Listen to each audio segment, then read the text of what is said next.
Napakaraming dapat na paglagong espiritual ang maranasan ng mga anak ng Diyos. At isa dito yung lumawak hindi lang ating isip, ang ating puso, kundi bumuka rin ang ating mga braso, bisig upang yakapin ang ibang mga kapwa mananampalataya. Ang pag-aaral natin ngayon, pinamagatan, The Love of Jesus and Christian Tribalism. Paano ba nagiging parang asal tribo ang mga Kristiyano? Salamat Panginoon dahil kayo'y Diyos ng lahat at maibigin sa lahat. Turuan niyo kaming palawakin ang aming isip, pangunawa, upang kaming mga anak mo ay matutong kumilala sa lahat ng mga kapatid namin sa lahat ng dako. Kayo po ang maging tagapagturo, ituwid niyo kami, paliwanagin ang aming isip at akayin sa mas tama at mas mabuting landas ng pamumuhay. We commit this time to you, Father, asking you to please forgive us, cleanse us, and make us worthy because of your love and grace to receive correction, instruction, and healing from you. Kayo nawa ang maging tagapagsalita at wala nang iba, gamitin nyo lang inyong lingkod na daluyan ng inyong mga pagtuturo. Father, we commit everything to you, asking you to be the only preacher.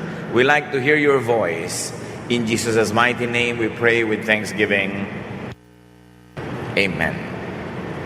The love of Jesus and Christian tribalism o pagiging makatribo ang kilos at ugali.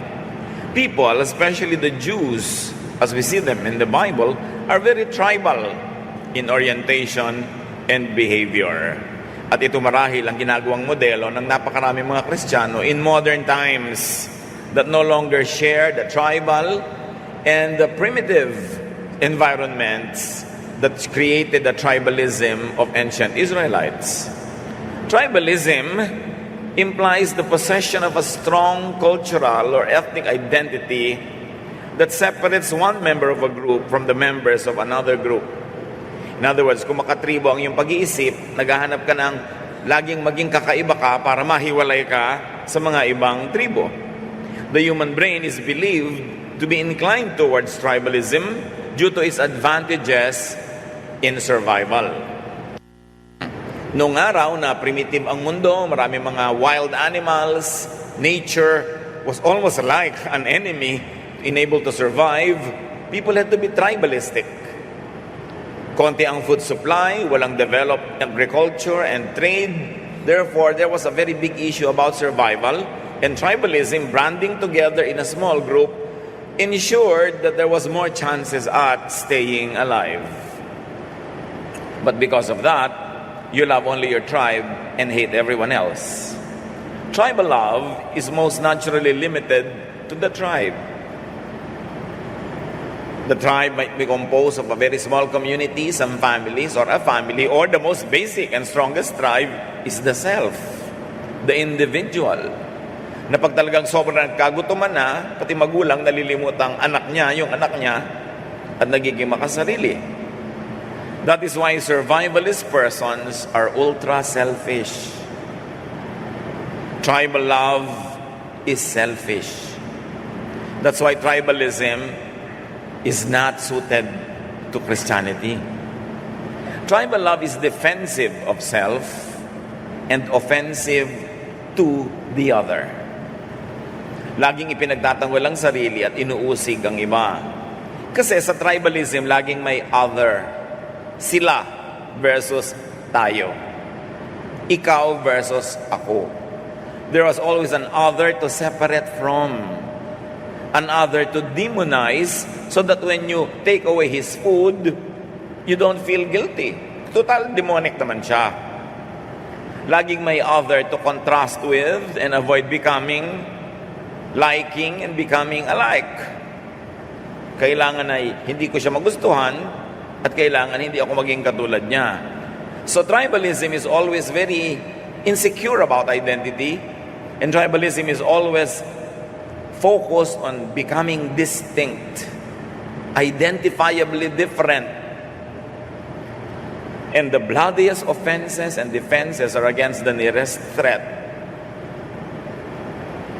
Siyempre sa tribalism, ang kaaway mo naman hindi yung malayong-malayong pulo o bansa, yung katabi mong tribo.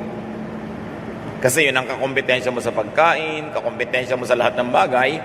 Kaya kahit sa Bible, in the history of humanity, the bloodiest offenses and defenses are against brothers or sisters. Yung mga sibling rivalry sa Bible, no? May rivalry ang magkakapatid for love, for attention, for food, for inheritance. Kaya ang mga pinakamapapait na mga awayan sa mundo, hindi awayan ng mga taga-ibang bansa, kundi awayan ng magkakapatid. Because now the self becomes the tribe against another tribe who is your brother or sister. The bloodiest offenses and defenses are against entities that share common borders, like close relations, like neighbors. Ang magkakaaway na bansa, yung magkakadikit, nag-aawayan ng dagat, nag-aagawan ng mga pulo, nag-aagawan ng bakod, yung malapit ang tendency mo na kaaway. Kaya maraming mga Kristiyano ang laging minamasama, inaaway, sinisiraan kapwa Kristiyano, hindi yung mga taga totally different religion. Kasi they don't find people from totally different religions as their competitors for membership, as their competitors for righteousness. Ang kakompetensya nila yung kapatid sa pananalig. Tulad din ng sa isang pamilya, ang magkakalaban sa mana, ang magkakalaban sa pagmamahal ng magulang, yung magkakapatid. Kaya kailangan matuto ang mga Kristiyano sa tribalism that we see in Israel. Tribalism means love yourself and hate the other. Kaya binaligtad yan ni Jesus Sabi niya, love your enemy. Love your neighbor. Love yourself. Kasi ang tendency is to hate the neighbor, and the neighbor is considered the enemy. Let's take a closer look at Jewish religious tribalism. Because many Christians take the cue from the culture of Israel, sometimes they forget that the culture of Israel recorded in the Bible is 1,000 or more than many thousand-year-old traditions. That even modern-day Israel is no longer the Israel that we read about in the Bible. Nalilimutan nating libu-libong taon na si Jesus at ang kanyang grupo ay 2,000 taon na ang nakalipas. At sila Abraham, sila Moses ay libu-libong taon na kalayo kay Jesus. Kaya pag lagi nating kinopya yung mga ginagawa ng mga ancient Israelites, para tayong bumabalik sa kuweba, sa Stone Age, na sila man, yung mga Israelites ngayon, ay hindi na ganun. But Israel was very, very tribalistic. Israel was always under threat. Kaya binigyan ba naman sila ng promised land, tapos may tao doon sa promised land, kailangan pa nilang bulabugin. Kailangan nilang agawan ng lugar. Tapos lagi silang binabalikan para makuha uli yung nakuha nila, laging may gera. So there's always a threat. That's why Israel had to be very tribalistic for survival. Kahit nga ang Israel ngayon, naliligid ng dami-dami mga bansang iba ang pananalig, kaya hanggang ngayon, napaka-tribalist ng kanyang pananaw, siyempre, especially militarily. The Hebrews have always been a tribal people. 12 tribes, they insist. So the primitive and ancient orientation of the Hebrew people was staunchly tribal. For defense and offense, for survival, for security. Israel's primitive concepts, perceptions, articulation, and even uses of God are tribal and selfish. Kinanila na lang nila ang Diyos, sila na lang ang anak ng Diyos, kanila na lang ang langit. Of course, this thought was developed, taught, and institutionalized by their ultra-tribal priests, whose great agenda was nation building. Ang mga pari po ng sinaunang Israel ay makabayan at inuuna nila yung agenda ng bayan, pagbuo, paglikha, pagpapalakas at pagpapromote ng bayan. Kaya marami silang religious teachings na sobrang makabayan to the point that it is tribalist and it's already against all the other nations around them. They needed that to survive. Their centrist and selfish theology informed their concept of God and their relationship with everyone else. Ang pananaw nila sa Diyos, ang pag-unawa nila at pagpapahayag nila tungkol sa Diyos ay laging kaakibat, kakambal ng kanilang insecurities, ng kanilang tribalism. Kaya kulang na lang ang kininalang nila yung Diyos, kanila na lang, sila na lang ang pinagpala. at patayin na lang nila lahat yung mga kapitbahay nila. And they find excuse in that behavior in their theologies. The theology, the literature, the culture of a nation is meant to give it excuse for being, to justify its philosophies, and to promote its interest. And Israel was not an exemption to that human reality. The Hebrew people shaped the religious beliefs to suit their tribal needs and their tribal wants. It also, of course, involved them in some of the bloodiest acts committed against others because they were tribalist. The Hebrew people appropriated the universal God to be their tribal God. Ang pangunawa nila, ang pagpapakilala nila sa Diyos ay parang kalyanan na lang. What else does tribalism do? Tribalism blurs the other's humanity. Pag tribalist ka, dahil gusto mo laging ikaw ang sumikat, ikaw lang ang mabuhay at patayin mo yung kalaban, binubura mo yung mukha niya para hindi ka nakakakita ng mukha habang pinapatay mo siya. Binubura mo ang kanyang identidad, ang kanyang pagkatao, ginagawa mo yung kalaban mo na non-person. At isa sa paggagawa sa iyong kalaban na non-person ay yung babansagan mo. Kaya ang tawag nila sa ibang lahi are uncircumcised. Derogatory agad, no? The heathen, the Gentiles, para nawawala ng personalidad at lumalakas ang loob nila na ubusin yung mga kalaban nila without feeling any guilt at all. That's why many civilizations call the other civilizations barbarians, evildoers, outsiders, tagalabas, tayo, tagaloob. Therefore, pwede silang saktan without guilt. All of that is psychological conditioning. So you don't feel guilty when you do bad to the other person. Kaya yung mga regionalism, yung mga pagbabansag sa mga foreigner ng mga pangalan na nakakapagpababa ng kanilang pagkatao, that's part of tribalism. And sadly, Christians do that even now. Binabansagan nila yung mga ibang kongregasyon.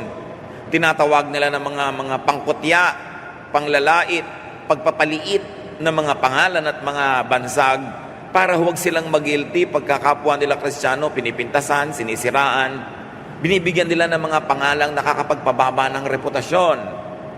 Trabaho pa rin yan ng mga Kristiyano hanggang ngayon to call their brothers and sisters with funny names, with derogatory names, to give them labels. Siyempre, ang nagiging bunga niyan at ang pinanggagalingan ay bias and bigotry. Yung galit ka na agad, hindi mo naman alam kung bakit. Kasi lang pinalaki ka ng mga magulang mo na may bias. Anak, huwag kang lalapit sa mga taong ganito ang korte ng muka. Mga traidor yun. Ikaw naman, siyempre, papasok ka sa utak mo yun. Pag taga-ganong lugar, huwag pagtitiwalaan. Pagka taga-ganong lugar, bulagsak. Pagka taga-ganong lugar, ganito at ganon. Mga bias, mga bigotry. Always based on the tribe. Kasi tagalabas sila. Hindi mo ka probinsya, hindi mo ka barangay, hindi mo ka babayan, therefore bad. Tribalism yon. Tribalism makes it easy to hate and annihilate the other. Ang tao kasi merong guilt pag gumagawa ng masama. So anong gagawin mo para huwag ka maging guilty pagka sinisira mo yung kapitbahay mo? Tawagin mo siyang aswang. Tawagin mong lahi ng mga mangkukulam. Tawagin mong mga kung ano-anong tawag. So, mga lasenggo, mga drogista, mga pabaya, mga makasalanan. Edi kahit naman yung pag-usapan ng pangit, gawa ng masama, hindi ka na nagigilty. Total, masama naman sila. Ang nakakalungkot, even Christians do that now. Di baling laitin mo na sila, half gospel naman sila, tayo full. Hindi bali nang pintasan mo sila, hindi naman inspired yung Bible nila. Bible lang natin ang inspired. Hayaan na nating lait-laitin sila. Total, hindi naman talaga sila ang tunay na church at tayo yung tunay. Yan ang tribalism. Tribalism, sanitized and endorsed by religious belief, could lose all hesitation to kill everyone else. What about the tribalism of Jesus? Was he tribalist? Well, the Lord Jesus is from the tribe of Judah. That is clear. Hebrews 7:13-14 says that. But Jesus does not make an issue about his tribal identity ever. Hindi niya ipinagmalaki ang tribo niya, hindi niya ginamit para maging superior siya sa iba, at hindi siya nanglait ng ibang tribo. In fact, Jesus crosses tribal boundaries to teach and to love. Very unique. Kakaiba sa panahon niya, revolutionary. For instance, Jesus calls Levi, though he is a breaker of tribal identity and loyalty. Sino ba si Levi? Tax collector. Tinawag ng Panginoon na maging disipulo niya. Bakit outsider sa mga Israelites kahit kalahi nila pag tax collector? Kasi yung tax collector, ang loyalty nasa Rome. Nangongolekta ng buwis para doon sa Roman conquerors. Therefore, etsyapwera sila sa Israel kahit kadugo. Pero ginawa ni Jesus, tinawag niya para maging alagad. Luke 5:27, later, Jesus went out and saw a tax collector named Levi sitting at the place for paying taxes. Jesus said to him, "Come with me." Kinagabihan, nagpa-dinner itong si Levi. Puro tax collectors and sinners din yung mga kasama doon, na kumbaga, kung tutuusin, outside their tribe sa mga banal na Israelites. Kasi siyempre, hindi naman kung mo Israelite ka, kakampi mo na lahat ng Israelite. May kanya-kanyang tribo pa rin, nag-aaway-awayan din sila. Tapos may social tribes pa. May mga tribo ng mga holy against sinners. May mga tribe ng mga lalaki against babae. May tribe ng mayayaman against mahihirap. Ang daming tribes. At ang ginawa ni Jesus, tinawid lahat yung mga tribes na yon. Kasi yun ang mensahe niya talaga. For instance, Jesus ministered to Samaritans who were considered outsiders already. Though they were technically part of the 12 tribes of Israel, pero galit sa kanila yung mga taga-south kasi ang tingin sa kanila, mababang uri sila ng mga tao dahil nakipagmabutihan sila sa mga foreigners several hundred years before. Kaya ang Panginoong Jesus ay makipag-usap sa babaeng nasa may balon, nagtaka yung babae, bakit nakikipag-usap sa kanya si Jesus na Hudyo, samantalang siya ay Samaritana. John 4:9-24, "You are a Jew," she replied, "and I am a Samaritan woman." Magkaiba tayo ng tribo. "How can you ask me for a drink of water when Jews and Samaritans won't have anything to do with each other?" Jesus answered, "You don't know what God wants to give you, and you don't know who is asking you for a drink. If you did, you would ask me for the water that gives life." So tumawid si Jesus ng tribal lines to give the water of life, the living water. Kasi yung mga Samaritan hindi tatawid patungo sa kanya, siya ang tumawid. The woman insists on tribalism. Sabi niya, wala tayong pakialaman sa isa't isa, bakit ka nakikipag-usap sa akin? But Jesus introduces non-tribalism in order to love that woman. Kung ang mga Kristiyano, si Kristo lang ang gagayahin, mawawala yung mga tribalism na yan. Kung sino-sino kasi ang ginagaya. The woman said, to continue, "Sir, I can see that you're a prophet. My ancestors," ibig sabihin my tribe, "worship on this mountain. But you Jews," iba kayong tribe, "say Jerusalem is the only place to worship." Jesus said to her, "Believe me, the time is coming when you won't worship the Father either on this mountain or in Jerusalem." Kita niyo yung tribalism na yan na buhay pa hanggang ngayon? We are the true church. Sabi ng babae, kayo mga Hudyo kayo pinipilit nyo doon sa Mount Zion sumamba. Kami dito sa aming sariling bundok, Mount Gerizim, dito kami sumasamba. Kaming tama. Habang kayo ini-insist nyo, kayo yung tama. Yun lang ang tamang lugar ng worship. We believe na yung lugar namin ang tama, kayo mali. Sabi ni Lord, maniwala ka sa akin babae. Darating ang panahon na hindi na mahalaga kung saang lugar sumasamba ang tao. Hindi doon sa Zion, hindi sa Mount Gerizim. Sasamba ang tao sa puso niya, sa espiritu, sa katotohanan. Isipin nyo, 2,000 taon ang sinabi ni Jesus na walang ganon. Hanggang ngayon, marami pang Kristiyanong ipinipilit na yung kanila lang simbahan ang tama. Sila lang yung tama, sila lang yung ligtas. Sinabi nga ni Jesus, darating ang panahon, lahat ng boundaries na yan mabubura. Ang mahalaga, nananalig ka sa Diyos, nananalig ka sa akin, sumasamba ka, burado lahat ang mga differences. So Jesus introduces faith and religious practice beyond tribal lines. Itinuloy pa niya, a time is coming and it is already here.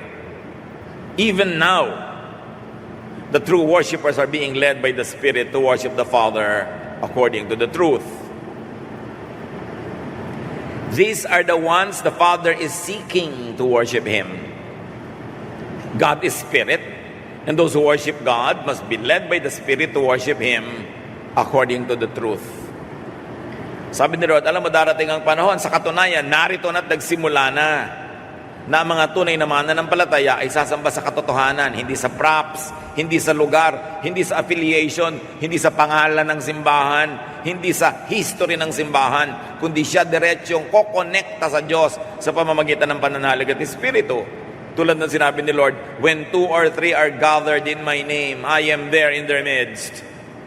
So yung 2 or 3, kailangan pa ba mag-member kung saang specific church? Kailangan ba? Nandun sila sa church na sinasabi nilang sila talaga ang pinagpala. When 2 or 3 are gathered in the Lord's name, He will be there. There is a church. And the foundation of the church is the presence of the Lord, not the name of the church. What's in the name? Laro lang ng mga letra yon. At sabi niya, at sa katunayan, yan ang mga mananamba na gusto ng Ama. Yan ang hinahanap niya, yung sasamba sa Espiritu at sa katotohanan, not along tribal lines. Truth or worship is false worship beyond tribal lines. To worship God in spirit and in truth. Kahit nasa bahay ka, makaka-worship ka doon. Hindi mo kailangan pumunta sa ilalim ng isang bubong na tinatawag na simbahan para ka maka-worship. Dahil nandun din ang Diyos sa iyong presensya. Siyempre naman, ang press release sa mga simbahan, pag hindi ka nasa kanila ay pupunta ka na sa impyerno. Natural, para ka pumunta. Pero maniniwala ka ba sa kabigha-bighaning kasinungalingan na yon? Ang Diyos ba who made heaven and earth stays only in specific spots and places to receive your worship? Eh bakit pa tayo ngayon nagsasama-sama? Pwede naman pala sa bahay. Mag-isa ka lang naman sa bahay, wala kang kadamay, walang magtuturo sa'yo, wala kang matuturuan, wala kang service. Siyempre, kaya may fellowship. Mahalaga yung fellowship, pero makakasamba ka kahit saan. Kahit anong pangalan ng grupo nyo, kahit wala kayong pangalan, pag naniniwala kayo kay Jesus, nandun siya. Therefore, may church. Kailangan na tayong makalaya sa kagilagilalas sa kasinungalingan ng pagpa-franchise ng mga relihiyon sa Diyos na parang outside of them, hindi ka pwedeng dumikit sa Diyos. Press release lang yon. So yung babaeng Samaritana, pinuntahan ng Panginoon. Jesus also heals the Syrophoenician woman's daughter. Outsider, Greek siya. No? Mark 7, 24-37. Jesus left and went to the region near the city of Tyre. A woman whose daughter had an evil spirit in her heard where Jesus was. And right away she came and knelt down at his feet. The woman was Greek, and she had been born in the part of Syria known as Phoenicia. She begged Jesus to force the demon out of her daughter. But Jesus said, the children must first be fed. It isn't right to take away their food and feed it to the dogs. Sinabi ni Jesus yung usual script ng mga relihiyosong Hudyo.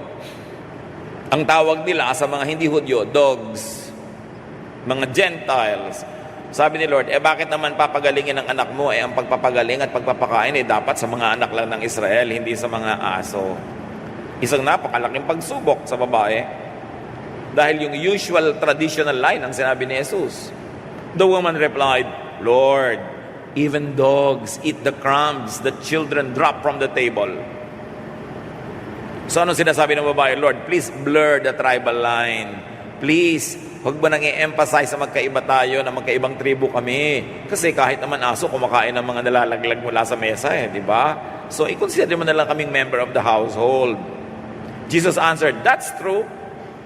So yun talaga ang laman ng puso ni Lord. Ang babae tinetest lang. Kasi sabi niya, that's true. What kind of prophet would publicly acknowledge being corrected by a woman and a foreigner woman pa nga? So yun talaga ang nasa puso ni Lord. Sabi niya, that's true. You may go now. The demon has left your daughter. When the woman got back home, she found her child lying on the bed. The demon had gone. Siya, tama ka. Walang linya-linya, walang anak-anak, walang aso-aso. Naniniwala ka sa Diyos, therefore, gagaling ang anak mo. Another instance was when Jesus delivers the non-Jewish man possessed by demons, as recorded in Mark 5, 1-2, up to 20 actually. Mga lugar na maraming inaalaga ang baboy, therefore hindi mga Hudyo ang nandun. Pero nagpunta si Lord doon just to deliver from demonic oppression a man who was almost destined to destruction. It's always a crossing of tribal lines. Like Jesus heals the Roman officer's servant sa Luke 7:1-10. Kaibang tribo yun, kalaban pa. Una, katulong, hindi niya karanggo. Second, katulong pa ng kalaban ng Roman officer, pero pinagaling pa rin. And very interestingly, brothers and sisters, even in Jesus' ministry to Golgotha, to Calvary, someone was used by God, Cyrus of Cyrene, carried Jesus' cross. Kung may tutulong sanang magbuhat ng krus ni Jesus, isipin mo, dapat Hudyo na rin.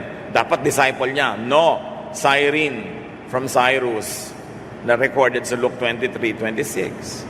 Scholars believe that Cyrus to be of African descent and ancestry, and therefore block a crossing of racial tribalism.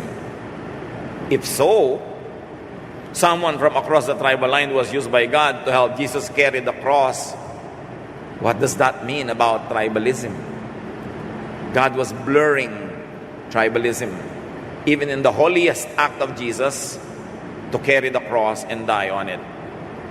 Jesus crossed tribal lines. And we can go on and on and on, citing examples. And because of that, crowds from Idumea and other non-Jewish communities also crossed tribal lines to follow Jesus. Hindi lang mga Hudyo ang sumunod sa Kanya, marami pang iba. Kaya nung ang Panginoong Jesus ay namatay sa krus, sinong unang-unang kumilala kung sino siya? A Roman soldier. Jesus is recognized by a Roman soldier. Kung sino pa yung pinakakalaban of all kalabans. Mark 15:39, a Roman army officer was standing in front of Jesus. When the officer saw how Jesus died, he said, "This man really was the Son of God." Everybody has been crossing lines. And at the very beginning of Jesus' earthly life, the wise men who were not Jews crossed lines to worship Him. As recorded in Matthew 2:1-12. They crossed the tribal line to go to Jerusalem, even a political territorial line, to visit Jesus and worship Him. Mag-isip-isip kayo mga kapatid sa behavior na ginawa ng Panginoon, crossing lines, fellowshipping with everybody, being called a friend of tax collectors and sinners. Do you think that Jesus would oppose ecumenical gatherings today? As many tribalist Christians oppose to the highest heavens, fellowshipping with people of different sects and congregational color. Another look at the tribalism of Jesus. Jesus commands reaching out beyond tribal lines to all humanity. Ang utos niya, tawirin, bagtasin, buwagin ang lahat ng mga tribal divisions at mahalin lahat ng tao. Matthew 28:19-20. Go to the people of all nations and make them my disciples, and teach them to do everything I have told you. And what did Jesus tell them? Love. Love your neighbor. Love even your enemy. Acts 1:8. Before Jesus went up to heaven, you will tell everyone about me in Jerusalem tribe, and in all Judea, a bigger tribe, in Samaria, a different tribe, and everywhere in the world, all the tribes And the message is still the same. Love. Accept people. Forgive one another. Love one another. How about the religious tribalism of Peter, the other apostles, and Paul? Before their realization of many things, the apostles were very tribalist. Luke 9:53 to 54. But he was on his way to Jerusalem, so the people there refused to welcome him. When the disciples James and John saw what was happening, they asked, "Lord, do you want us to call down fire from heaven to destroy these people?" Can you imagine this tribalism? Yung mga tao ayaw lang makinig kay Jesus, gusto nang paulanan ng apoy ng mga disciples. Sunugin sila to hell with them. Luke 9:49 to 50. John said, "Master, we saw a man using your name to force demons out of people. But we told him to stop because he isn't one of us." Don't stop him, Jesus said. Anyone who isn't against you is for you. Naku, meron pong nagpapagaling doon. Nagpapalaya sa mga demonyo sa inyong pangalan, hindi naman member ng ating grupo. Hindi naman natin kasekta. Hindi member ng ating kongregasyon. So pinigil namin. Sabi namin, wala siyang karapatang gamitin ang pangalan ni Jesus dahil hindi siya one of us. Sabi ni Jesus, huwag niyong pigilin. Sino mang hindi niyo kalaban, ay kakampin niyo. Puwera sila, yun ang gusto mangyari ng mga disciples para sila lang ang tama, sila lang ang may authority, sila lang ang bida. Dapat yung iba walang authority because they are not one of us. But Jesus told them, recognize them. They are not your enemies. They are your friends. Yung mga religious people kasi kung bakit hindi pa kontentong tama sila dapat sila lang ang tama. Hindi sila kontentong anak sila ng Diyos, dapat sila lang ang anak ng Diyos. Tribalism. Si Paul, ano ang tribalism niya? Acts 9:1-2. No, ang pangalan pa niya is Saul. Saul kept on threatening to kill the Lord's followers. He even went to the high priest and asked for letters to the Jewish leaders in Damascus. He did this because he wanted to arrest and take to Jerusalem any man or woman who had accepted the Lord's way. Now within Judaism, gumawa sila ng panibagong bakod. Yung mga naniniwala kay Jesus, ibang tribe yan. Dapat silang lipulin, dapat silang ikulong, dapat silang ubusin. Ubusin ang mga taga-ibang sekta. After a while, anong nangyari sa kanila? First, the apostles. Sa book of Acts, on the day of Pentecost, when they were filled with the Holy Spirit, what did the disciples do? Ang dami nilang mga kalahi na nandun sa Jerusalem para sa piyesta, pero taga-ibang bansa at iba na ang mga languages sa kanilang sinasalita sa tagal nilang naninirahan abroad. Nadinig ng mga ibang mga Jews na galing abroad, yung mga disciples speaking to them about God in their own languages. The apostles spoke in various tongues or languages, breaking the strongest tribal distinctive language. Yan ang pinakamatibay na identity ng tribo, language.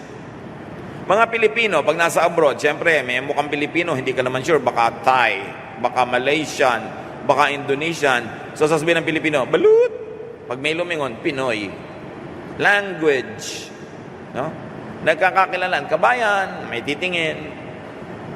Language. Itong mga disciples na masyadong tribalist, ang una nilang ginawa, they spoke in the other people's languages as empowered by the Holy Spirit.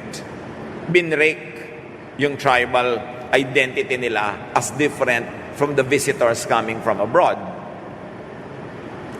Si Paul, ano nangyari sa kanyang tribalism nung natauhan at napuspos ng Espiritu? Galatians 3:28, faith in Christ Jesus is what makes each of you equal with each other, whether you are a Jew or a Greek, a slave or a free person, a man or a woman. So pati si Paul, one of the greatest church planters of all time, now was teaching, equal lang kayo, pare-pareho kayo. Basta naniniwala kayo kay Jesus, pantay-pantay kayo. Kaya kayo ay Hudyo o Greek.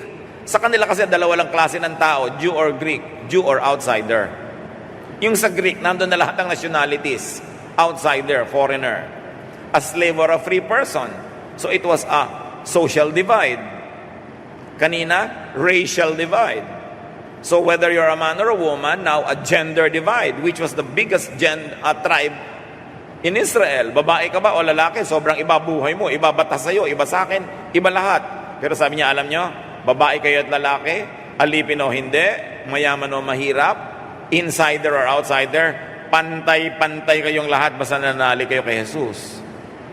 So ito ang tandaan nyo na teaching ni Paul about women, hindi yung mga nauna na niyan teaching na para ang babae, segunda klase. Sinabi na niya dito, pantay-pantay kayo kay babae at kay lalaki, basta nananali kayo kay Jesus. So Paul breaks the great tribal divides, racial, social, and gender distinction. And he says, faith equalizes people. Importanteng maintindihan ang mga tribalism na ito dahil yan ang sagabal ngayon sa paglagong espiritual ng maraming mga Kristiyano. How about Christian religious tribalism today? This is very interesting because this is our life today. Christian tribalism is defined, expressed, and promoted by congregationalism. Pag sobrang congregationalist, tribalist yun. Anong kongregasyon kayo? Yan agad ang tanong. Hindi tinatanong, kanino ka naniniwala bilang tagapagligtas? Kay Jesus. O di equal tayo lahat? No. Ang itatanong, anong kongregasyon ka? Maling tanong. Christian tribalism is defined by sectarianism. O sige, pare-parehong protestante, pero anong sekta ka? Pare-parehong evangelical, pero anong grupo ka? Tribalism. Meron pa, Christian tribalism is promoted by distinctivism. Distinct kami. Meron kaming distinctives. Iba kami sa inyo. And of course, these divisions are promoted along areas of doctrine. Anong doktrina nyo tungkol sa tinapay? Anong doktrina nyo tungkol sa haba ng buhok? Anong doktrina nyo tungkol sa haba ng palda? Therefore, division. Divisions along literature. Anong binabasa nyo? Anong version ng Bible meron kayo? Diba? Divisions along culture. Anong music nyo? Sumasayaw ba kayo o hindi? May babae ba kayong pastor o wala? Yung sinabi ng ni Paul, pantay-pantay eh. Pero ipipilit mo, ay may babae kayo, demonic. Ganon agad, no? Mga divisions along personalities. Sino ang leader nyo? Ang leader namin si ganito. Kayo, ang leader nyo sino? Kinausap ba siya ng Diyos sa kuweba o hindi? Ang leader namin kinausap sa kuweba, etc., etc., etc. Kailangan pa ba ng kuweba? When 2 or 3 are gathered in the Lord's name, He is there. Ba't kailangan mong ibase ang pagiging tama mo kung sino ang founder nyo, kung sino ang leader nyo? Yung personal mong relasyon sa Diyos ang nagpapatama sa iyo. Hindi kung kanino kang anino nakatago. Hindi kung kaninong member ka nakasali. Si Paul, sabi niya sa 1 Corinthians 1, 10-13, itinutuwid niya yung mga ganyan divisions. Get along with each other. You keep arguing with each other. Some of you claim to follow me, while others claim to follow Apollos or Peter or Christ. Has Christ been divided up? Sabi ni Pablo, magayos-ayos nga kayo. Puro pagtatalong alam nyong gawin. Puro pagpapagalingan ang inaatupag nyo. May nagsasabi pa sa inyo, sa akin kayo sumusunod. Meron kay Pedro, meron kay Apollos, at meron naman kay Kristo. Bakit hati-hati ba si Jesus? Iba ang ibig sabihin niya. Isa lang yan. Huwag kayo magtalo-talo. Religious tribal love is limited to the local church. Mahal yung church, pero yung church lang niya. It is limited to the sect, to the congregation. Religious tribal love is defensive of self and offensive to the other congregations. May mga bansag May mga name calling. Minamaliit nila isang grupo, nilalait, binabastos-bastos sa mga pangalang ikinakapit. Remember, as we have mentioned already, the bloodiest offenses and defenses are against the nearest threat, against brothers and sisters, and this time from other sects. Noon sa Genesis, from brothers and sisters in the same house. Ngayon, brothers and sisters in the same household of God.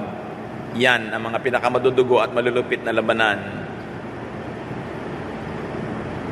Hindi naman pinipintasan ng mga ibang Kristiyano yung sobrang ibang relihiyon eh. Ang pinipintasan nila yung kapwa nila naniniwala sa same God, sa same Jesus, at sa same Bible. Humahanap lang sila ng pagkakaiba para maiangat ang kanilang sarili, para makumbinsi kang sa kanila umattend at huwag dito, huwag doon. Marketing lang ang mga yan. Siyempre, may mga members siguro sa baba na naniniwala ngang tama sila, but the leaders up there should know that it's only marketing. Para i-market mong ikaw ang best brand, para ikaw ang puntahan. Christian church tribalisms, concepts, perceptions, articulation and uses of God, like Israel in the ancient days, are tribal and local. Kailangan ang Diyos ay special ang tingin sa kanila, hindi sa lahat. Kailangan sila ang chosen church. Kailangan the only true church. Kailangan sila ang the bride of Christ. Doon sa wedding reception na sinasabi sa langit, and all other churches will only be ushers and usherettes. Can you believe this fantastic childish tales? May mga magtuturo, ang kongregasyon po natin ng bride of Christ, tayo lang. Paano po yung mga ibang churches? Ushers and usherettes sila doon sa wedding. Can you believe this childish thinking? The only correct Bible version is the version we read. The versions of the others are demonic. Come on. This kind of thinking, developed, taught, and institutionalized by their ultra-tribal theologians, actually emphasize tribal divide. Actually, it contradicts the work of Jesus. Kinakalaban ang gawa ni Jesus na pag-isahin ang kanyang mga anak, burahin ang mga pagkakahawa-hiwalay. Yung pagtuturong tayo lang ang tama, mali yung iba, huwag silang tawaging brother. Yung kanilang word na brother, hindi ka patawaging brother. Kasi hindi sila sure. Kahit na-baptize ka na nung iba, pag lumipat ka sa kanila, ibabaptize ka ulit kasi baliwala yung baptism ng iba. Bautismo na lang tama. May mga churches na kahit pastor ka, hindi ka tatawaging pastor ng members ng church na yon. Ang tinatawag lang nilang pastor, yung pastor ng congregations nila. Ang itatawag lang na sa'yo siguro, brother, at pasalamat ka kung tinawag kang brother, buti nga tinawag ka pang brother. This kind of mentality. They do not need to be just correct. They need to be the only correct one. Tribalism. Their tribal theology informs their concept of God and their relationship with all believers na superior sila. Kailangan superior sila. Direct link to the apostle sila, ikaw hindi. There is a manipulation of history to brainwash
those that believe in them. But remember, when 2 or 3 are gathered in the Lord's name, He is there. You have a church. So, anyone who believes is linked directly, instantly to Jesus. That is the truth. That is believing and worshiping in truth and in spirit. Tribalism says, and to make it easy for our conscience, let us call them names. Let us give them derogatory labels. Let us caricaturize them so we can make fun of them. Let us blur their identity and humanity so we don't feel guilty speaking like unbelievers about and against them. Papakonsuelo sa konsyensya na hamakin nila ang kapwa mananalig para huwag silang magilty pag nililibak-libak nila.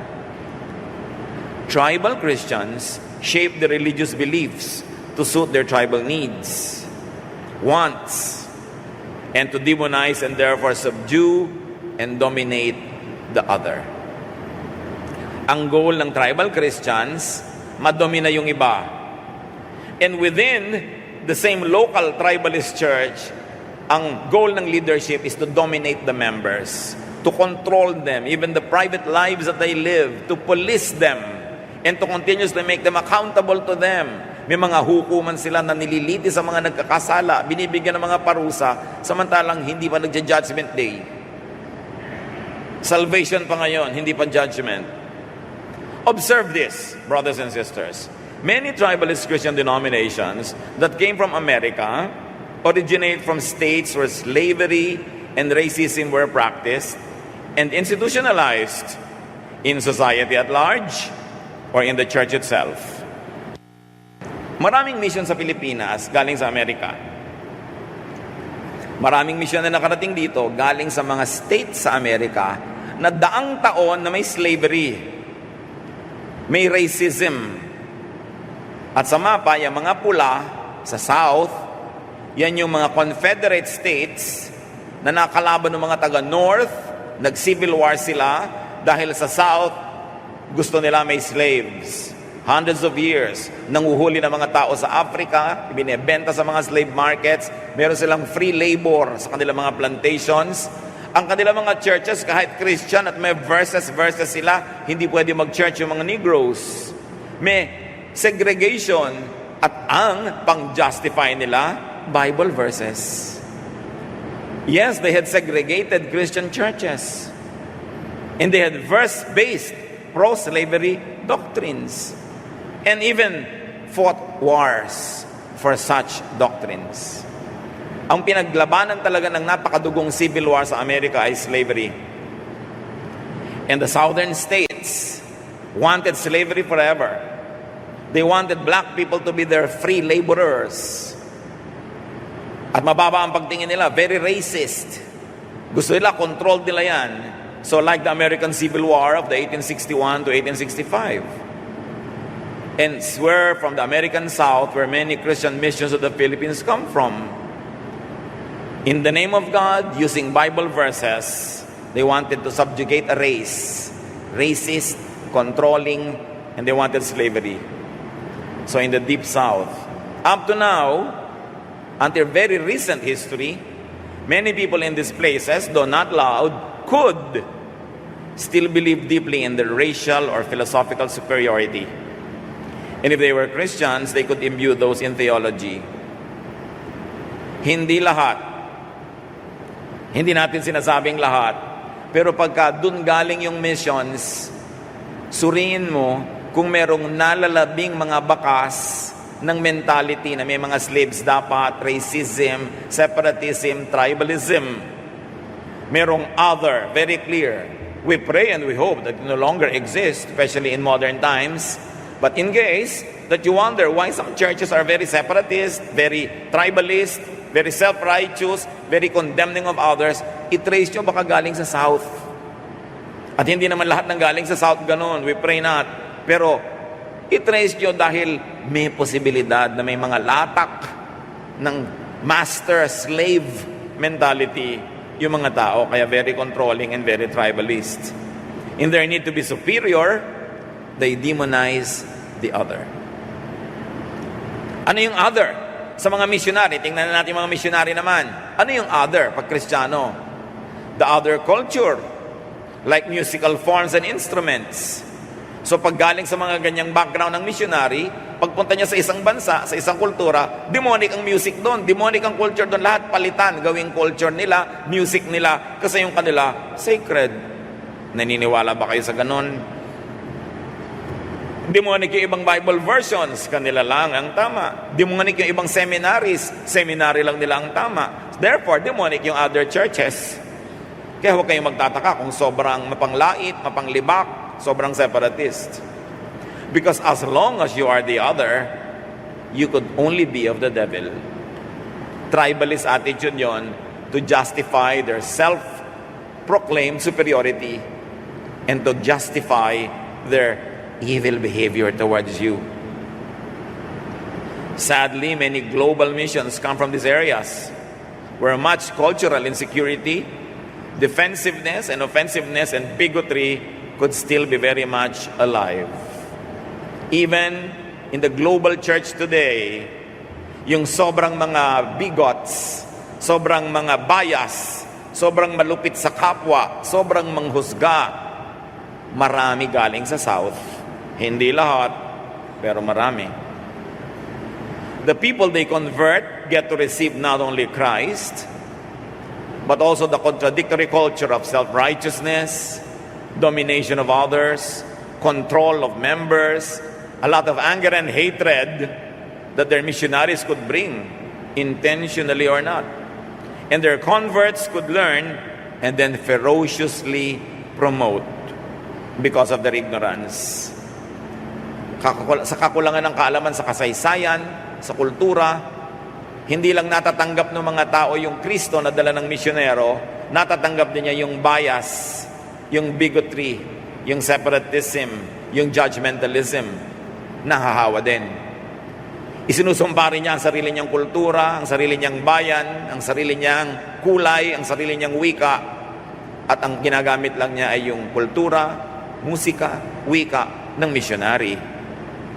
Mga kagilagilalas na panglalait at ang pangdudusta sa iba't ibang lahi sa mundo na nanggagaling sa mga seminaryo at mga misyonero na nasa mga lugar where slavery and racism were institutionalized and even they went to war for. So look at the map and see where slavery and racism was widely practiced and institutionalized. America had to fight a civil war for this. Yung mga pula, the Deep South, dyan yung slavery, dyan yung racism, dyan yung mga kalupitan sa kapwa na ginagawa kahit ng mga church people, and they even use verses to justify their bad behavior. Then check if your local church is a fruit of foreign missions that originated from there. Then check if your theology and culture is tribalist. Pray not, hope not. Sana nalampasan na ng mga tao yung tribalism. But consider these questions and answer them with a yes or no. God is the foundation of all churches that believe in Him. Anong sagot? God is the foundation of all churches that believe in Him. Yes or no? Yes. But God loves only one sect, one congregation, and hates all other churches. Yes or no? Alam niyo yung sagot. Huwag kayong padaya sa mga nagpipilit na sila lang yung tama. At laitin, maliitin yung iba. That is not the spirit of Jesus. Of course, tribalist sect, literature, and history places itself in the center of God's economy. Tribalist churches appropriate the universal God to be their tribal God. Tribalism blurs the other believers' humanity and spirituality, as we have mentioned twice already, and makes it easy to hate and annihilate the other. Kaya yung mga pinakagalit, pinakamalakas mamuhi, usually mga relihiyoso. Because they are fed hatred and anger and self-righteousness from the pulpit. So kitang-kita mo sa member kung anong ipinapakain mula sa pulpito, panglalait, pangdudusta, panghuhusga sa iba. Tribalism, sanitized and endorsed by religious belief, could lose all hesitation to kill everyone else. Now, let's apply the tribalism of Jesus. His tribalism is non-tribalism. Remember that Jesus does not make an issue about his tribal identity. So should Christians. Hindi dapat malaking issue kung anong sekta ka, anong denominasyon ka. Ang mahalaga, naniniwala ka ba kay Jesus? At umiibig ka ba ayon sa kanyang turo? Remember that Jesus crosses tribal boundaries to teach and to love. So should Christians. Non-tribalism, unbranded and generic humanity is the path to Christ-likeness. Sino man ang gustong maging kawangis ni Kristo ay dapat kumilala sa kanyang kapwa bilang kapatid at sa kapwa mananampalataya bilang kapantay, hindi inferior. God's people have to be humane, fully humane, so that they could graduate from being human to being spiritual.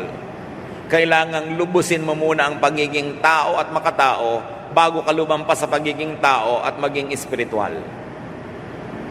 Salvation towards spirituality, universality, godlikeness is first a salvation from inhumanness, from subhumanness, from the deforming and warping effects of tribalism. Para tayo maligtas sa pagiging hamak na tao lamang, kailangan mo na tayong maligtas sa pagiging makahayop. Kailangan tayong maging makatao. Kailangan itaas ang uri ng ating pagkatao at yun ay nakikita kung paano tayo makipagkapwa-tao, lalo sa kapwa mananampalataya at sa mga kapwa anak ng Diyos. Anong pinakamahalaga bang turo? Humiwalay? Magpasikat? Ipakita ikaw lang ang tama? Hamakin yung iba?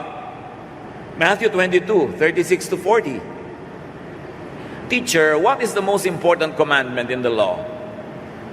Jesus answered,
Love the Lord your God with all your heart, soul, and mind.